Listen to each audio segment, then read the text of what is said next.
Hi everyone, Richard Robbins here, and I am sitting with the CEO of Royal LePage. And in all fairness, I've got to know Phil pretty well over the last 10 or 12 years, and he's just all around good guy, let's just say that. So anyway. Right back at Yeah, you. thanks for being here, buddy. It's my pleasure. Good. So what I want to do is I want to talk a little bit about the Canadian real estate market. Sure, Okay. sure. And we've had a lot of changes going on over the last little while. We'll go into some of the changes as we get started. But could you maybe give us an overview, okay, of what you see for the Canadian real estate market, this year, and maybe even, if you can forecast out, we'd see over the next couple of years. Well, I don't think you can start with an assessment of the real estate market without a look at how Canada's doing, the Canadian economy, Canada as a nation.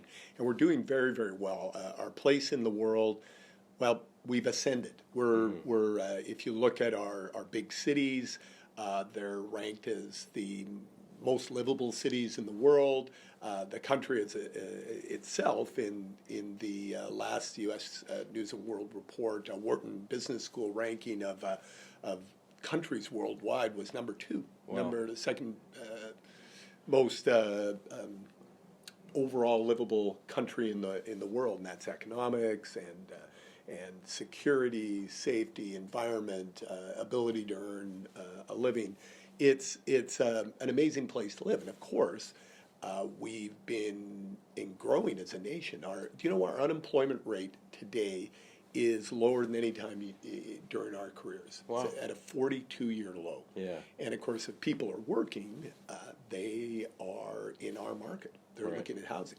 The other thing about housing is it has ascended, and real estate in general, if you include commercial and residential real estate, it has ascended to become the most important industrial sector in Canada. So it's the biggest part of our economy. It moved ahead of oil and gas when oil prices got soft in 2014. So the country's doing great, and real estate, real property is a foundation there. A lot of that has to do with our population growth. Right. So we moved ahead of Australia. We're now the fastest growing advanced economy in the world in population terms. We attract the best and the brightest from around the globe, and we attract them in large numbers. And of course, when you have a growing population, you have a growing need for housing. Yeah. If we sort of dive in a little bit, of course, the world's doing better. Yeah. I mean, some people would say, are you kidding me? There's so much social unrest and things, but economically, it was a very slow recovery from last decade's global financial crisis. Right. But it really hit its stride. The U.S. over the last 4 years has had some of the strongest employment growth in decades, just as Canada has.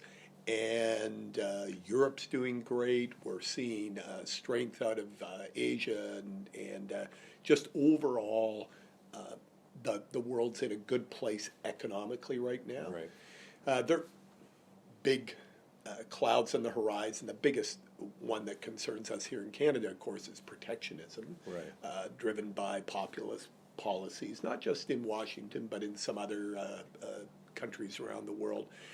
But there's also the general feeling that cooler heads will prevail and self-interest will prevail. So take America, for example. While there's a lot of grandstanding for television cameras about the need to make America great and throw up barriers, the truth is the largest markets in the world are the emerging markets in places like China and India, where there are hundreds and hundreds of millions of people who want higher quality goods and services, and they're turning to places like Canada, U.S., and Europe for what we have to sell them. Right. So, protectionism is a two-edged sword. So Yes. you've got to be very careful, and I think cooler heads will prevail. Yeah. But that's a high-level view of why house prices have been so strong and volumes have been so strong. On an annual basis, we're going to continue to see some overshooting and some corrections, but my feeling for the market overall is that we're in the middle of a long-term expansionary period. Right. Okay, very, very good. Now, we've had, let's face it, and our customers are the same people. Right? Yes, we've got absolutely. the real estate brokers, we've got the real estate professionals and agents in the marketplace. And, I've been talking to a lot lately, and they're concerned. And what they're concerned about is we've had interest rates popping up a little bit. Yep. We've had, stress testing that is now not only high ratio mortgages, but also in conventional type mortgages. Obviously, Toronto, April of last year with the foreign buyer tax. Same thing happened in 2016 in BC, and we'll talk more about what's going on in BC right now. But if you had to look, let's talk the Toronto market for a minute, and then we'll move sort of across the country. If you had to look at the Toronto market this year, right now, obviously, we have a shortage of condos, Yep. right? Townhouses. Higher end stuff is a little bit slower. The numbers are quite a bit off from what they were at the same time last year before the foreign buyer tax. So what is your prediction, say, in the GTA market in 2018? Yeah, well, the 2018 is the second half of the correction that was triggered by the introduction of the Fair Housing Act in Ontario last year. 13-point plan, of which one piece was the foreign buyer tax. But remember, that was really just a trigger, a small catalyst. What we're really seeing here is the market taking a breather. Yeah. When you see prices rising at not just 10%, but 20% and higher on a year-over-year basis, we know underlying incomes aren't going up by 20%. Right. The economy may be strong, Yes. but the incomes are going up by nowhere near that. So, when prices go up home prices go up at a rate higher than incomes, there's a natural pull to bring those houses down. So we're seeing a affordability-driven correction triggered by legislation. Right. Both in Toronto and in Vancouver, the introduction of foreign buyer taxes took a lot of domestic buyers out of the market. Right. There aren't enough foreign buyers to have materially impacted the market. Right.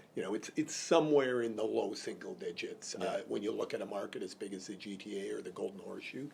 But you have a much larger portion of the market that fears that when these changes are made, they fear that the market's going to correct, and they back away. And I've heard you talk about this. Buyers are very, very sensitive to changes in the market, particularly when they believe that they're going to negatively impact home prices. Right. So it takes them about as long as it takes to take a breath before their expectations change. Yeah. Whereas sellers, listers, hang on. They hang on, and they can hang on for months. And this is where the difficult conversation about price resetting comes when markets do change. You've got this gap that opens up between the buyers who have realized that there's a change or felt that there's a change in the market, and sellers who are hanging on. And it can take 6 months for that. Those periods to bring people back together. So we're in the middle of that. If you look at what happened to Vancouver, if I was to compare them. So Vancouver, the foreign buyer tax was August 16, right? Right. Yeah. About, let's call it a year in advance of Toronto. Yeah. It's a little less, but we're looking at about a year delayed reaction in southern Ontario compared to the lower mainland of British Columbia. Right. And they're following very similar trends. You see volumes are rising sharply. These policy changes are enacted by the provincial governments, and you see a steep drop in volumes. Right. And then several months later, several weeks to several months later, you start to see price adjusting. Interestingly enough, in the Vancouver case, which again is a little bit of a foreshadowing element, we can see what's happening in Ontario by looking at what has happened in British Columbia. We saw home prices move from 20% up year over year to about flat. Yeah. Never got negative. Yeah. But we're looking at 2, 3, 4, 5%, and now we're actually seeing prices start to rise again uncomfortably quickly in BC. And we may want to talk later in the conversation about what's going on in BC. But my expectation in Toronto, back to your core question, is that we're still down on a year over year in terms of volume. Yeah. And prices have softened to call it flat.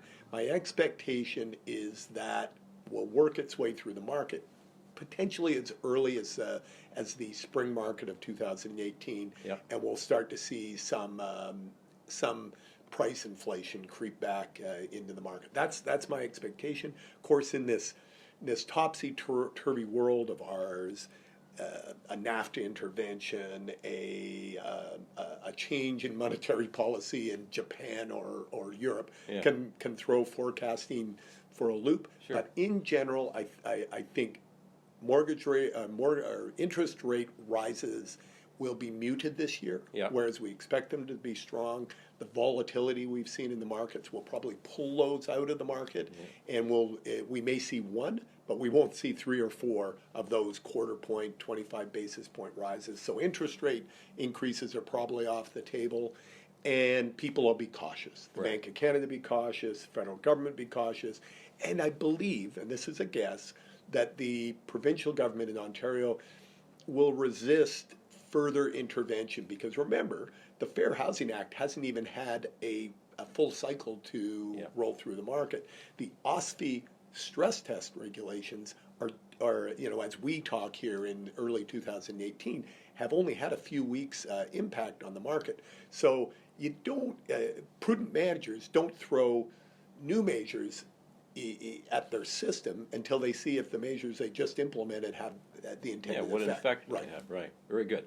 Okay, so I want to go to Western Canada, but before we do that, because there's a lot happening in BC, and I want to make sure we address that. But if you look at Eastern Canada, so what's going on right now in Eastern Canada, whether it's, just talk about Eastern Canada in general. Yeah. So maybe if, again, at a very high level, if I was to look at Atlantic Canada, Quebec, Ontario, the prairies, and BC, and I could just do a really quick sweep for you. Atlantic Canada is our most stable market. It also has the least upside. Right. And it's really just demographically driven. It is a little bit older than other parts of the country, and the population centers tend to be smaller.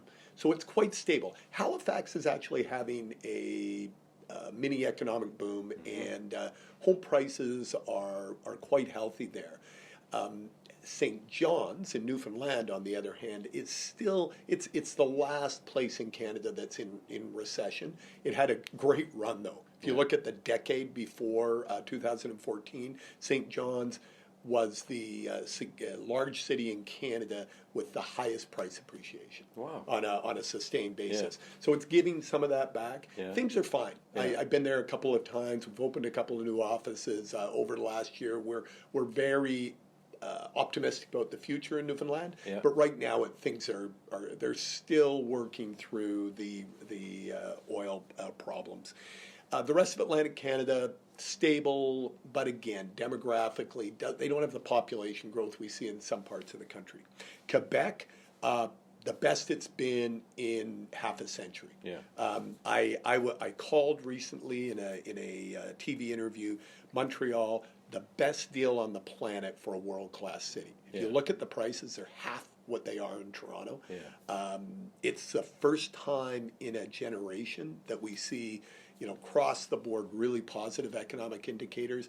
Quebec's a solid place to practice real estate right now. Ontario, we've talked about. The prairies,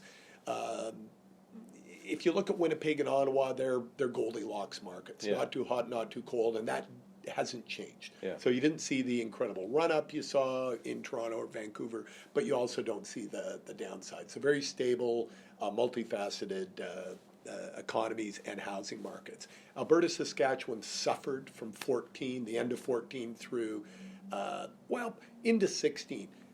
If you look at home prices, the Royal LePage house price composite for Calgary, fourth quarter of last year, 2017, prices up 5%. Yeah. That's perfect, Yeah, right? I So agree. now it's off a lower base, but Alberta is our youngest province. You know, we talked about the sort of aging Atlantic Canadian situation. Alberta is young.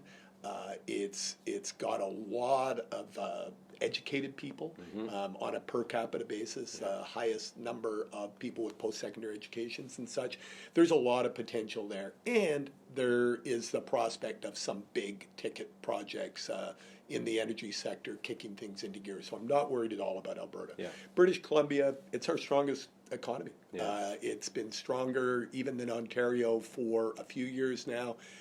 Ontario may move ahead slightly, but the two of them are really the economic stars of the country, and people move there. Yeah. People move there because the jobs are there, the vibrant economies, and of course, when you're talking about BC, you can't not talk about beautiful British Columbia. Amazing. It's expensive, 50% higher Yeah. prices than in Toronto, and people think Toronto are expensive home prices. Again, if you look at that Royal LePage house price composite, $3.5 million for the medium home price in West Vancouver, the city of West Vancouver. $3.5 million average home price. Yeah. So we're talking San Francisco, Mumbai, Beijing style pricing Yeah. in that one city. Yeah. Overall, though, the country's in really good shape, probably in as good a shape as we've seen in a couple of decades. Good. Well, I think too what happens, if you look at the last 20 years in real estate in Canada, especially, some of the major markets like Toronto, Vancouver, let's face it, we've been operating for many, many years until the foreign buyer tax with 1.5 months of inventory or Yeah. 1.2 months Yeah, of very inventory, tight. sometimes less than one. And I think people get used to that and they think that's the norm, right? And I think, you and I have been around a long time. I know I started in 85 and, that's not the norm, right? No. That's and not only that, it is a difficult market. Everybody thinks, oh, it's a really good market. It's a difficult market to work in. No more difficult than a market when you have a buyer's market. They It's just so true. they just have their own challenges, right? So right now, if we look at BC is very interesting because there seems to be a lot of intervention going on Yes. in British Columbia right now. So just this week, as an example, obviously the provincial government has tabled a proposed budget that they have. They're talking about increasing the foreign buyer tax to 20%. There's a number of things, but I think there's probably three majors, right? They're talking about the speculation tax, Yep. right? So if you own a house but you don't actually live in that province and you don't contribute tax-wise to that province, and then land transfer tax and more expensive homes. They are trying to stall that market, Yep. right? Now I know they don't want to see the market dump, right? They don't want to see. But what they wanted to balance that a little bit. They wouldn't mind prices maybe regressing just a little bit because they're trying to make it more affordable for the average person, is what's happening, basically, Yes. right? You got an NDP government. Yep. So with all of these, and I know it's all blue skying because nobody knows for sure, but what impact do you think this is going to have, say, for the rest of this year? Yeah, it's a good question. We were in danger of having prices get out of hand again in Vancouver in particular, and Victoria, Kelowna, pretty close behind. So a tap on the brake on the demand side, not a bad thing. Now, and you mentioned this earlier, there's a difference right now in British Columbia between the condominium market and the detached home market. Right. And it really is, the strength really is on the multi side, the condominium side. If I know our people in some of the more expensive areas of Vancouver proper have volumes are way down last year and they're slow to pick up. Yes. And unlike the overall lower mainland of BC, foreign investment in those markets were a significant driver, and both for changes in Canada and British Columbia and in China in particular as it relates to the movement of capital. It's restricted that buyer group a little bit. Right. Overall, these measures should slow demand. The real question is, will they send the market into another tailspin like they did in 2016? And I don't know, I hope not.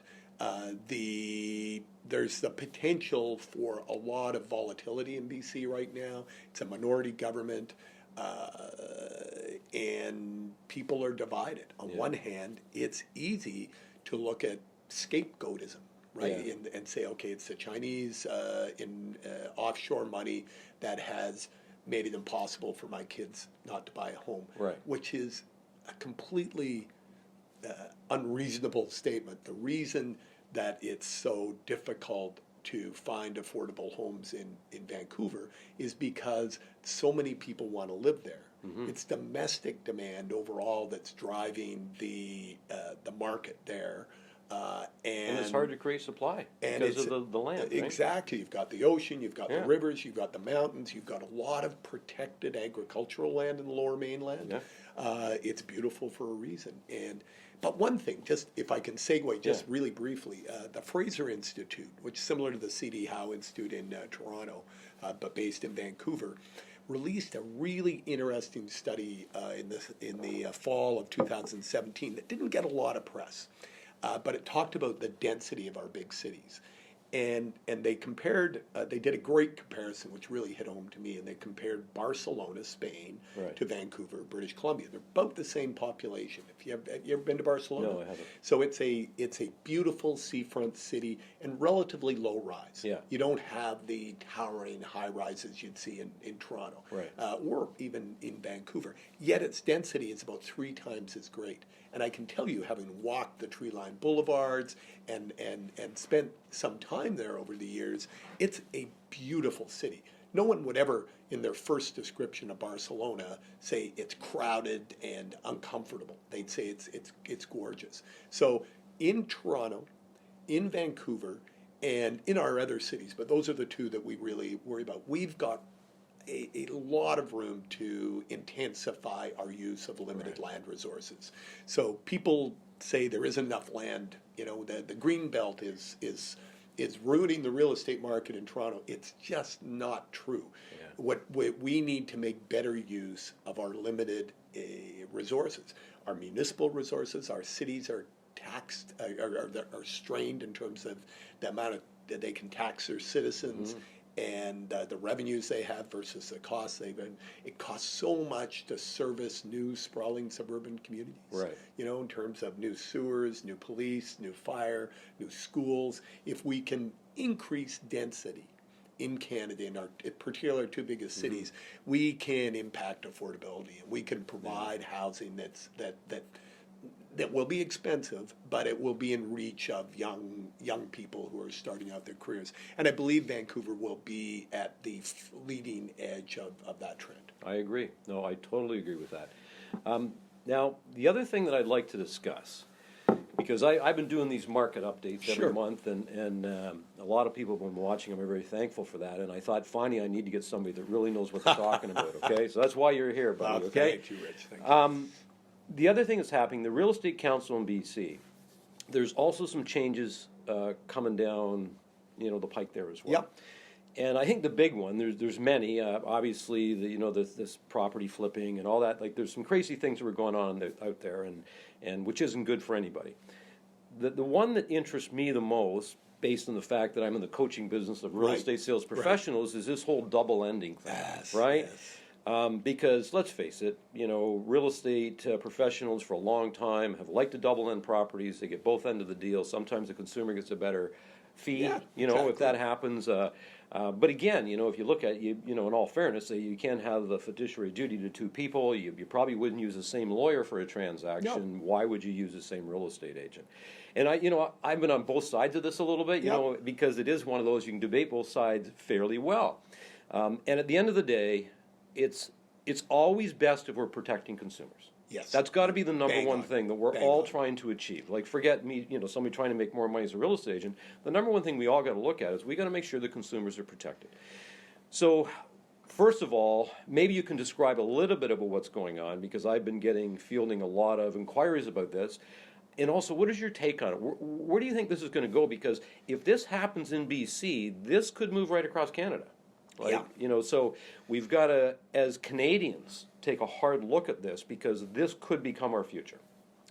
It's you mentioned the law industry, the legal industry, and I think it's a reasonable place for us to begin when we talk about fiduciary duty to clients. And you're bang on.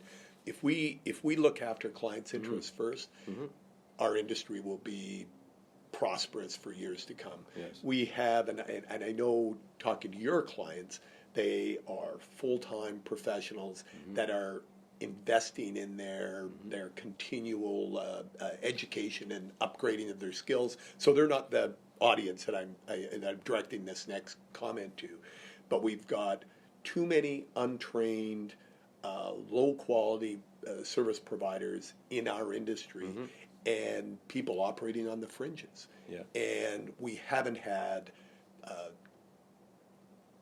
strong enough penalties for those who step over the line, and the barriers to entry have been too low. Yes. So the industry has to take some of the blame for what's happened, and it's happened in BC more than anywhere else. Probably the number one driver. It isn't offshore money or anything else. It's like a gold rush. Yes. When you look at the price of properties, when you're talking about normal homes selling for $2, $3, $4 million, the people get greedy, and it attracts unsavory characters, and they do things that make headlines, that hurt people, and that cast negative pallor over the realtor profession. So we need to change, and I see a willingness to do so at the national level within the big national firms like ours, and I'm optimistic we'll go in the right direction. In BC, we also have we have a history of, call it, heavy-handed intervention by legislators at the municipal and the provincial level, and they've decided both, and it's not just the NDP, because the Liberals before them had the real estate industry straight in their sights. People get angry because the fees that people make on these large transactions, multi-million-dollar homes, and then the headlines talk about people, like, for example, shadow flipping and purposely engineering ways to get paid more than once on a single transaction. Right. That just casts such a negative shadow over our industry. So there are consequences. I hope that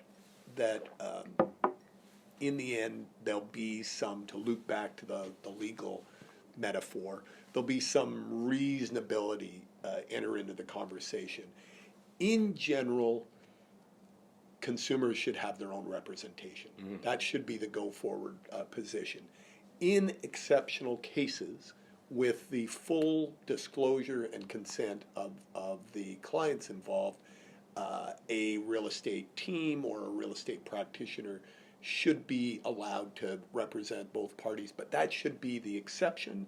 And messing up and hurting your client in that case should bring serious consequences. Yes. So as a real estate practitioner, you should be very wary. I can tell you, my wife, who you know, is a lawyer. Yeah. They can represent both sides of a deal in rare cases, but they don't like to. Yes. Why? Because the risks are so high I know. if it goes wrong. And the penalties are so high. Exactly.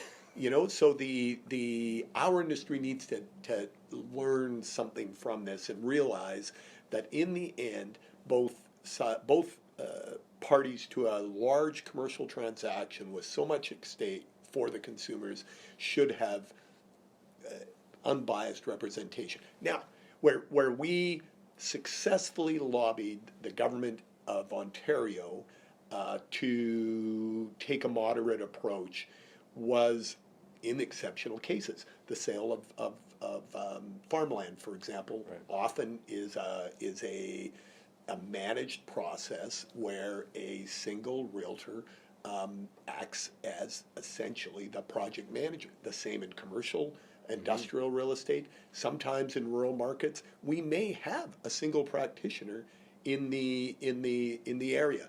Sometimes there are special relationships, and it just makes sense with full disclosure, written consent. You should be allowed an exception. But in general, I think the industry across the country should prepare themselves for a situation at the brokerage level. Look at the brokerage level, work with your management, and put in place protocols that ensure that there's independent advice and counsel for both sides of a transaction. I agree, 100%. Okay. All right. Yeah, no, I think, we've got to make sure the consumer is properly represented at the end of the day. That's the number one thing we need to achieve. And we don't want to take it so far that actually doesn't work in the best interest of the consumer, because some of the reading so far, I've seen some indications that and again, they seem to be slicing it up a little bit, and they haven't made their final decision. Okay, I'm going to ask you a question that's non-real estate, okay? Because I've known you for a long time. We've had the good fortune to spend some time together socially on the golf course or whatever, and I admire you, and I mean that. Thanks, Rich. I do. I'll tell you one reason I admire you. Right back at you, by the way. Thank you. I'll tell you one reason I do is because you're not only the CEO of Royal LePage, but you have so many other interests. And I've always said that I have trouble looking at somebody that does nothing but work and has no real quality of life as somebody that I want to emulate. Aspire. I go, that's not me. Like, I look at it and say, I'm into, hey, let's have a great family, let's have a great life, let's have a little fun, and all those sort of things. And I want to work hard, I want to be productive, as we all do. But something I admire about you, and I bet you not a lot of the people watching this know, because we've got a lot of Royal LePagers here that are watching this, okay? First of all, you're a great musician. I'm sure many of them know that, because they've seen you play on stage. You're a scuba diver. That's true. You're a golfer. Yeah. You're into photography. Yeah. I see so many pictures of you with your family and your dog. Yep, 4 kids. 4 kids. And you've got, I know you like fast cars, because I hear yours when it starts up, right? But you have so many interests. So I want you to give this group some advice, okay? Because if we look at our industry, and what we teach as a company is we want to help people build a business that will fully support the life they want to live. Yeah. That's what I'm thinking about all the time. Like, it's one thing to help people make more money, but it's another thing to help people build a better quality of life. And when I look at you, you travel a lot, obviously for work, but also you get to spend some time away. You like motorcycles. You've done some crazy trips out to the East Coast with your daughter. Like all these, it's amazing what you've done, right? Outside of work. So if you could give highly productive real estate agents advice that struggle with balance, they do struggle with balance, right? What would you say to them? Well, very interesting question. I think, first of all, you have to be true to yourself. So not everybody's the same. I have been a restless soul since I was a kid. Right. So shiny objects attract me, and I guess I'd say I run at a high activity level. I don't do a lot of sitting around. Right. But I've got incredibly brilliant, successful friends and colleagues whose idea of recreation is complete chill. Right. And I have a lot of respect for that too. If your idea is to work hard, and when you have time off, to read a good book on the beach or binge Netflix, I have no problem with that. Sure, that's what you want to do. Be true to yourself. I do think, maybe directly answer your question, because we could talk for hours on this, that there is an opportunity in our industry that doesn't exist in the 9-to-5 style businesses to mix, call it business and pleasure, or recreation and work. So, for example, at Royal LePage, myself and a couple of colleagues from Western Canada started the Royal LePage Riding Club. Right. So it's a motorcycle club. And we get together around events. We raise money for the Royal LePage Shelter Foundation, and we get to do something to live. We ride. Yeah. Across our country, there are some incredibly talented photographers. They're real estate agents first, but when they're out in the field and they're looking, they're showing homes or introducing clients. They're also traveling through our beautiful country, and if they see something and it attracts their eye, they take a picture of it and they share it through social media. They get feedback, and their skills improve, and they take some joy from that task. I look at golf. It's a great way to get people together to build relationships. It gets you in the outside. It changes your mind, and you can do it associated with a work gathering. So if there's a way that you can meld business and pleasure together, I think, especially for the hardworking real estate professional, that guilt thing will be lifted off your shoulder because it's good for you. Maybe a general piece of advice that we all know makes sense, relates to being physically active in some sort, even if you're not a jock. Yeah. Even if you're not a jock, a regular disciplined program of physical activity does wonders for your business practice. Yes. And it doesn't have to be much. They know now that a 15 to 30 minute workout, if you can only do it once a week, that's way better than zero. And it's expensive, but if you're the type of person that buys a gym membership and you never go, get a trainer. It's expensive, but it's way cheaper than the downside, which is health problems, concentration problems. So I'd say regardless of whether you're a beach person or a frenetic multi-activity person, you should have some activity and exercise in your life. Yeah, I fully agree with the exercise. You know, I've been exercising off and on, like as regularly as I can. But what I notice is when I do take the time to exercise, I have more energy during the day. And when I don't exercise, I can feel myself get sluggish in the middle of the afternoon, right? Exactly. Because exercise gives you energy. It doesn't take it away. Exactly. A lot of people think it takes away. Okay, last question. Sure. If you could go back, and I know I didn't tell you I was going to ask you these questions, and I didn't want to tell you. If you could go back and you could give your 20-year-old self advice knowing what you know now. Oh, my goodness I me. know. Man, So, that's a tough one. yeah. Anything come to mind? Well, I probably would have spent, I lost a brother to illness. I probably would have spent more time with my siblings. I got a brother and a sister. Got nephews. We live in different parts of the country. Spent a lot of time with my core family. I probably would have invested the time to spend more time with my extended family. I'd moved around a lot, and I have a tendency to lose touch with old friends. My wife doesn't. She's very good at keeping in touch with old friends. I go back and say, keep the lines of communication open, and it's good for the soul. It is. And so that'd be the one thing. And if I could invent a way to turn a 24-hour day into, I don't want a lot more, but say 30 hours. that would be a wonderful thing. Well, I know, just so everybody knows, I was talking to Phil one day about photography. And I said, I want to get a camera, and I'm thinking, what do you think I should get? And I got an email from you. Honestly, I got an email from Phil, and I'm telling you, it took me 10 minutes to read it, and I got it about 11:45 at night, and he gave me this whole list of what you should get and lenses and the whole deal. And I'm sitting there, I said, this guy ever sleep? Because I didn't read it till the next day. I was sleeping when you sent it. So I know. And the other good news is, look at this, everybody.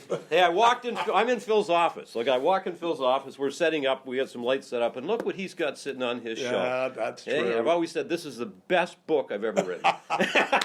Because it is the only book I've ever written. Oh, you're a good man. Thank you, good sir. Man. Really appreciate it. Great catching up. Thank you for being here. Everybody else, thank you for watching this. And as always, remember, it's a beautiful life, everybody. Make it count. Okay.